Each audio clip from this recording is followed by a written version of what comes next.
Should I be nervous about all this? Because this is definitely not anything I anticipated, but it's okay. It's for you, so yeah, wouldn't do this for anybody. Hi, my name is Mahmoud Musa, and today we have a special guest for the special episode of Sour Hour. Today I have Miss Y. And today we'll be trying Sour Patch Kid and some lemon juice and ask some questions. Yeah, let's try the Sour Patch Kid first.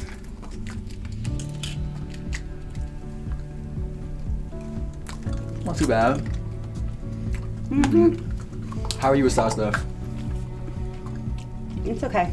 It's okay?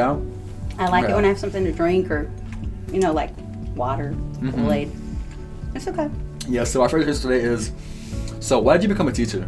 The short version of it is I didn't want to be a teacher. When I went to school, I originally started in a degree for accounting and management because I wanted to. My parents owned a tax service, so I thought I'm just going to work there.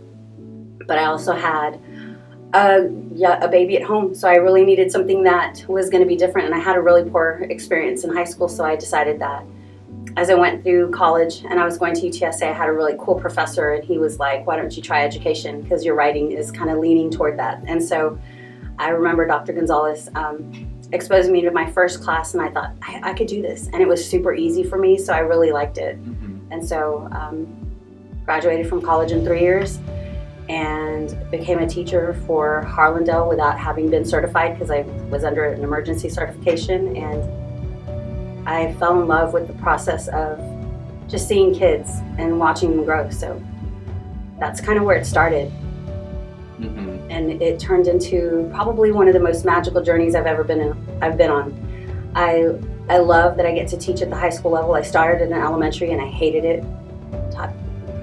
I couldn't do it. It was work. Went to the middle school for Harlandale.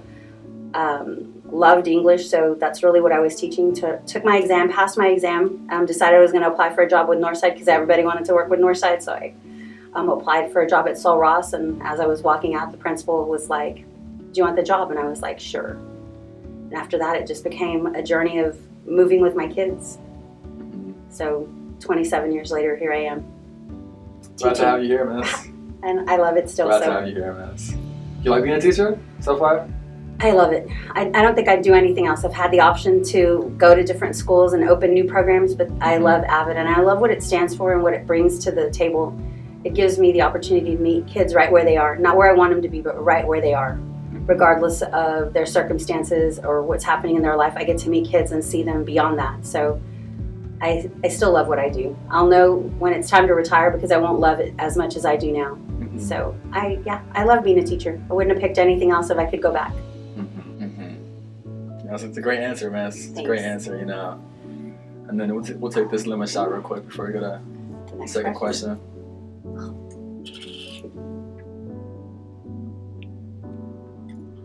Oh, it's kind of worse. Kind of worse. Yep. Should look good. Thanks. Yeah, right. But to be quite frank, miss, this isn't really an interview. It's a long overdue tribute that I've always hoped to express. As I sit here thinking about how to put my gratitude into words, I realize that no sentence could truly capture the imprint you have left on me.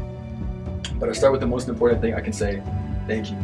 As I close out my 4th year of high school, I can't help but reflect on how deeply you've shaped my growth, not just as a student, but as a person. In the classroom, you didn't just teach me lessons, you inspired values. You challenged me to be confident in my beliefs, to never settle, and to always reach for more. You helped me understand that success isn't just about the grade on the paper, but the growth in the process. You saw potential in me when I didn't always see it in myself, and that alone made all the difference. Outside of the classroom, you were more than just a teacher. You were a steady force, a pillar of strength and comfort for so many of us, even in the moments when you had your own weight to carry. You listened without judgment, encouraged without hesitation, and showed up even when no one asked you to. That kind of support doesn't go unnoticed. It stays with us.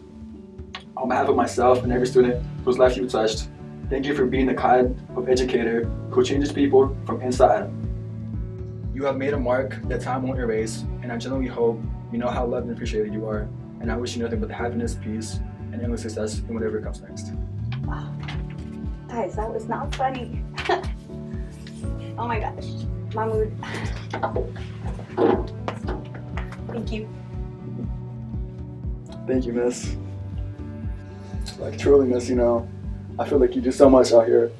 You know, all the kids at homes, you know, all like the stuff coming from like a Title I school, you know, it's definitely noticed, miss, you know. All the times you put in, even when you had your own stuff going on, miss, you know, I'm definitely appreciative of it. Even when you come in, you know, you have your own struggles and stuff, and then you just still come through for us, you know, and do everything you can, miss. You know, I just want to say thank you, miss. Thanks. It's never about like anything else. That's when you ask why I like to teach. Mm-hmm. It's because everybody has growth, and you're never going to be a prisoner of your circumstances. You're always going to find a reason to push yourself, and even when you don't see it, the magic that's in each of you is going to change lives one day. It just takes the strength to get through the days. And this isn't your highlight. This is just a journey. Mm-hmm. Your highlight will come. Well, you'll see. Thank you again, miss, you know. So mad at y'all. So mad at y'all because I know you had something to do with this.